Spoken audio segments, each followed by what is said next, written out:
The rain fell in sheets that night, turning the deserted highway into a river of darkness. Through the downpour, Jake Sullivan spotted the overturned luxury car, its headlights still burning against the storm. He never imagined that pulling over would change his life forever, or that the woman he'd save would one day search the entire country to find him. If you're enjoying this story, please hit that like button and subscribe to the channel for more emotional tales that remind us how life's most meaningful connections often come when we least expect them. Jake's windshield wipers fought against the deluge as he pulled his beat-up truck to the shoulder. The rain soaked through his jacket instantly as he approached the wreckage, a sleek black Mercedes now resting on its roof in the muddy ditch. The smell of gasoline hung in the air. "Hello? Anyone in there?" he called, crouching to peer inside. That's when he saw her, unconscious, suspended upside down by her seatbelt, blood trickling from a gash on her forehead. Her face, even in distress, carried an unmistakable elegance.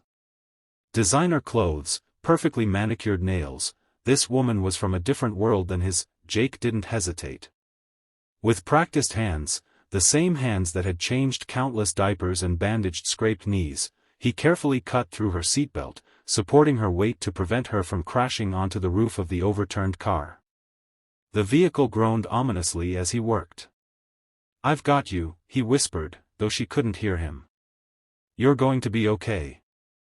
With strength built from years of physical labor, Jake pulled her free just as flames erupted from the engine. He carried her to his truck, laid her gently across the back seat, and covered her with his jacket. His 6-year-old daughter Emma, who had been sleeping, woke with wide eyes. "Daddy, who's that lady?" "Someone who needs our help, sweetheart. We need to get her to a hospital." The nearest hospital was 40 minutes away in the small town of Pinewood where Jake and Emma lived. He drove as fast as he dared on the rain-slicked roads, occasionally glancing back at the unconscious woman. Emma had climbed into the back seat and placed her favorite stuffed rabbit next to the stranger's hand. "Mr. Hoppy will make her feel better," Emma said with the certainty only a child could possess. At the hospital, everything happened in a blur. The woman was rushed away on a gurney while Jake filled out what paperwork he could, which wasn't much, considering he knew nothing about her. No ID had been found in the wreckage. "You saved her life," the emergency doctor told him later. "Another few minutes in that car." Jake nodded, uncomfortable with the praise. "Will she be okay?" "Concussion, some cuts and bruises, but nothing life-threatening." "She's lucky." Emma had fallen asleep again, curled up on the waiting room chairs. Jake checked his watch, 3:17 a.m. His shift at the construction site started at 7 o'clock. "Can I see her?" he asked. The doctor led him to a private room where the woman lay sleeping, her face now cleaned of blood, and 4 in her arm. In the harsh hospital lighting, Jake could see she was younger than he'd initially thought, perhaps early 30s, around his own age.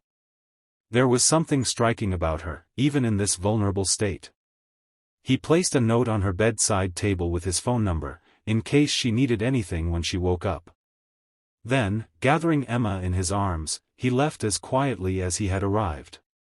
What Jake didn't know was that the woman he'd rescued was Alexandra Winters, CEO of Winters Enterprises and one of the wealthiest people in the country.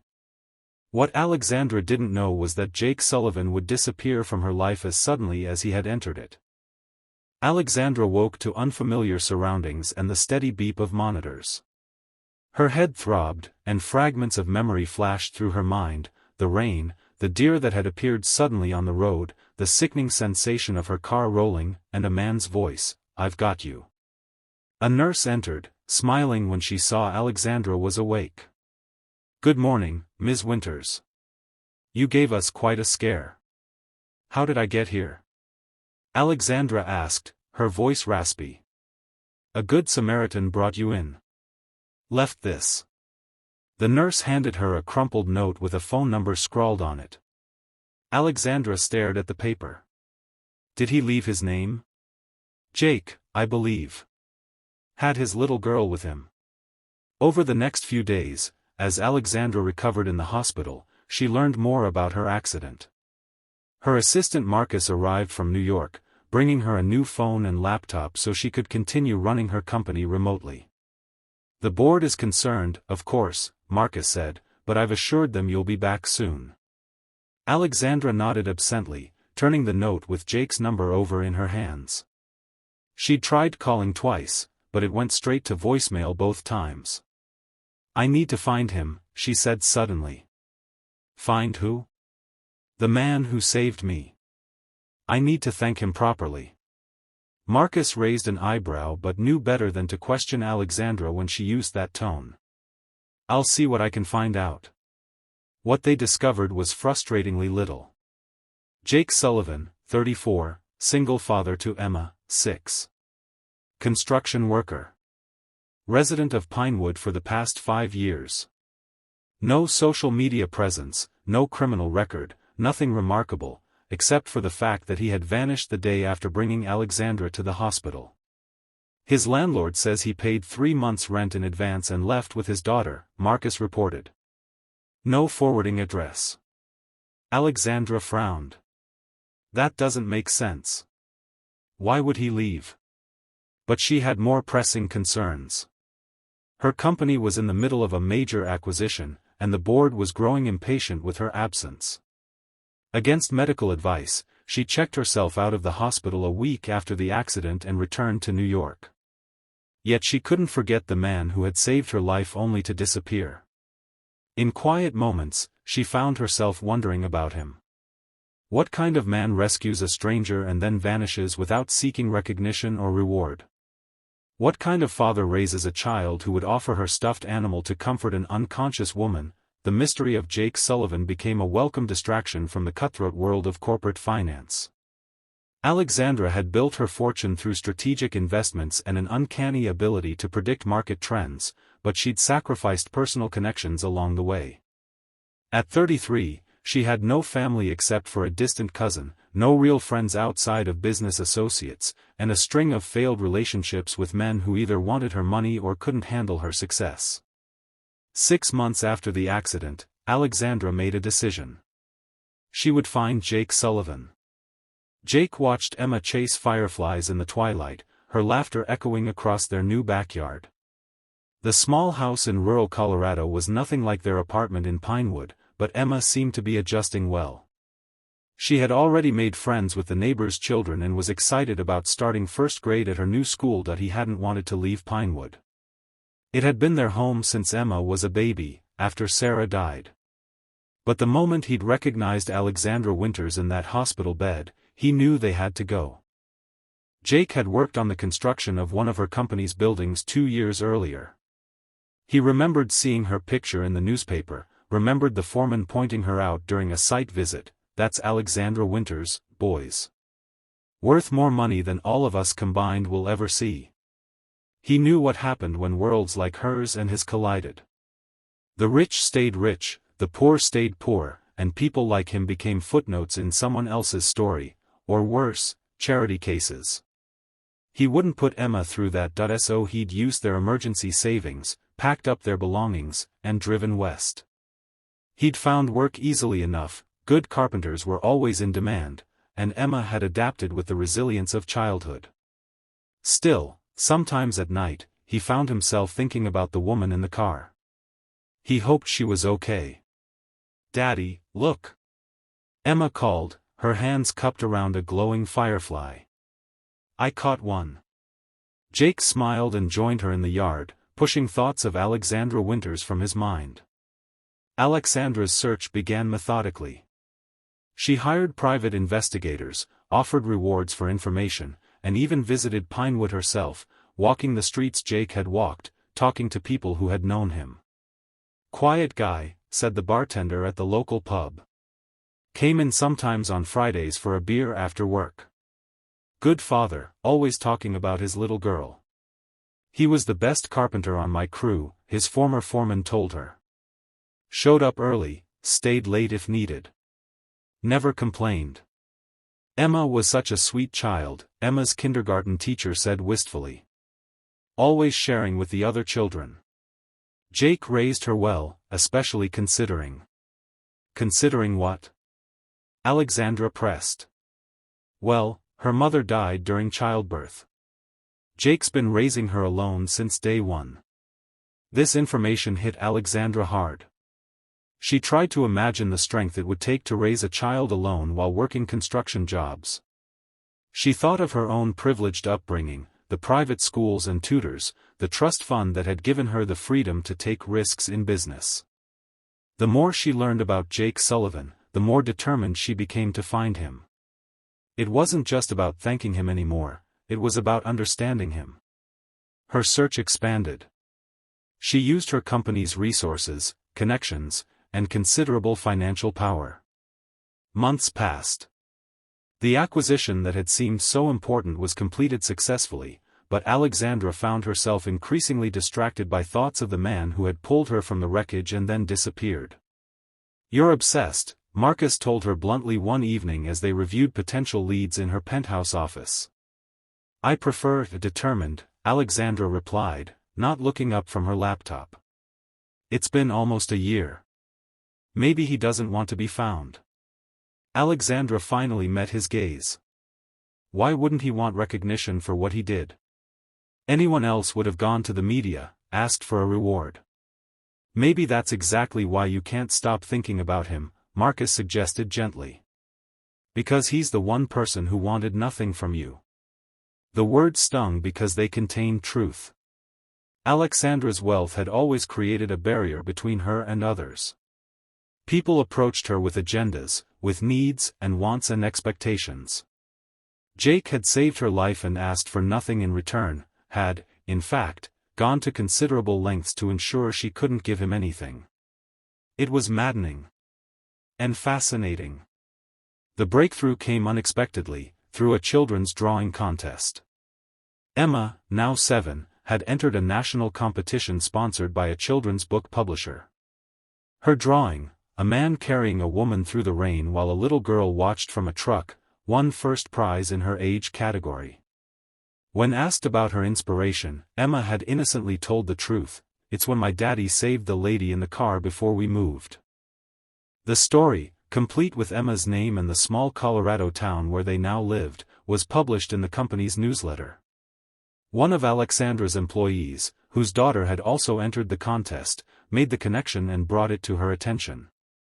Alexandra stared at the drawing, at the stick figures rendered in crayon, the man with brown hair like Jake's, the woman with long black hair like her own, the rain depicted as blue lines falling from a dark sky. Emma had captured that night with a child's simple honesty. "Book me on the next flight to Colorado," she told Marcus. Jake was helping Emma with her homework when the knock came at their door. Few people visited them unannounced, and for a moment, he felt a flicker of the same wariness that had prompted their move from Pinewood. "Finish your math, sweetheart. I'll see who it is." He opened the door to find Alexandra Winters standing on his porch.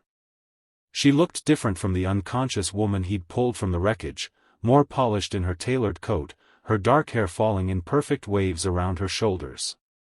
But her eyes were the same, and they widened slightly when she saw him. "Jake Sullivan," she said, and it wasn't a question. He nodded, his throat suddenly dry. "Ms. Winters. You recognize me?" "I did then, too. That's why we left." Understanding dawned in her eyes.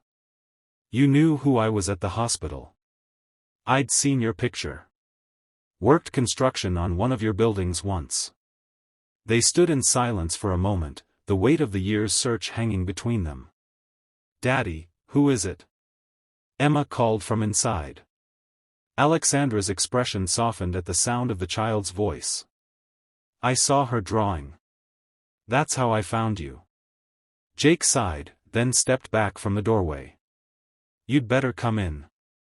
Emma looked up from her homework, her eyes growing round as she recognized their visitor. "You're the lady from the car." Alexandra smiled, kneeling to the child's level. "And you must be Emma. I love your drawing very much." "You saw it?" Emma beamed with pride. "I did. It's beautiful. And I believe this belongs to you." Alexandra reached into her bag and pulled out a well-loved stuffed rabbit. "Mr. Hoppy, right?" Emma gasped, taking the rabbit reverently. "You kept him all this time?" "He helped me get better," Alexandra said softly.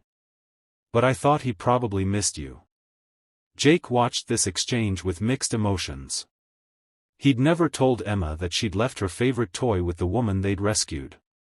He'd bought her a replacement, telling her Mr. Hoppy was just on vacation. Seeing the original returned, and knowing Alexandra had kept it all this time, stirred something unexpected in his chest. "Emma, why don't you take Mr. Hoppy to your room and get him settled? I need to talk to Ms. Winters." Once Emma had skipped away, Jake gestured for Alexandra to sit at their small kitchen table. "Would you like some coffee? Please." He busied himself with the coffee maker, aware of her eyes on him. "How did you find us?" Emma's drawing won a contest. "It was published in a newsletter." Jake nodded. Emma had been so excited about entering that contest. He never imagined it would lead Alexandra Winters to their door. "Why did you leave?" she asked directly. He turned to face her, leaning against the counter. "People like you and people like me, we live in different worlds. I didn't want to be your charity case, and I didn't want Emma growing up thinking she needed to be rescued by someone rich." "Is that what you think I came for? To offer charity? Didn't you?" Alexandra's expression hardened slightly. "I came to thank the man who saved my life and then disappeared before I could even learn his name. I came because for a year, I've been wondering about the kind of person who would do something so selfless and then vanish." Jake poured the coffee and set a mug before her. "Well, now you've thanked me. Mystery solved. Is it?" She wrapped her hands around the mug but didn't drink. "You could have died pulling me from that car. The doctor said it caught fire moments after you got me out." Jake shrugged. "Anyone would have done the same." "No," Alexandra said firmly. "They wouldn't have. Most people would have called 911 and waited for professionals. Most people wouldn't have risked their life for a stranger. I had Emma with me. I couldn't just drive by. You could have. Many would have, especially with their child in the car." Jake sat across from her, uncomfortable with her praise. "Look, Ms. Winters. Alexandra, please. Alexandra. I appreciate you coming all this way, but I'm not special. I'm just a guy who was in the right place at the right time." She studied him over the rim of her mug. "Why are you so determined to diminish what you did?" The question caught him off guard. He'd never thought of it that way. "I'm not diminishing anything. I'm just being realistic." "About what?" "About the fact that I'm wealthy and you're not. About the imaginary barriers you think exist between us." Jake felt a flash of irritation. "They're not imaginary. You flew here on a private jet, didn't you? You run a billion-dollar company. I work construction and live paycheck to paycheck. Those are real differences." "Yes, they are," Alexandra agreed. "But they're not the only things that define us. You're also the man who taught his daughter to offer her favorite toy to comfort a stranger. I'm also the woman who kept that toy for a year because it was the only connection I had to the people who saved me." Her words silenced him. For the first time, he looked at her, really looked at her, not as Alexandra Winters, billionaire CEO, but as the woman sitting at his kitchen table, her fingers nervously tracing the rim of her coffee mug. "Why was finding me so important to you?" he asked quietly. Alexandra took a deep breath. "Because in my world, everything has a price. Every interaction, every relationship, there's always an agenda, always something someone wants from me. But you wanted nothing. You saved my life and then disappeared. It was the most genuine human connection I've experienced in years, and it lasted less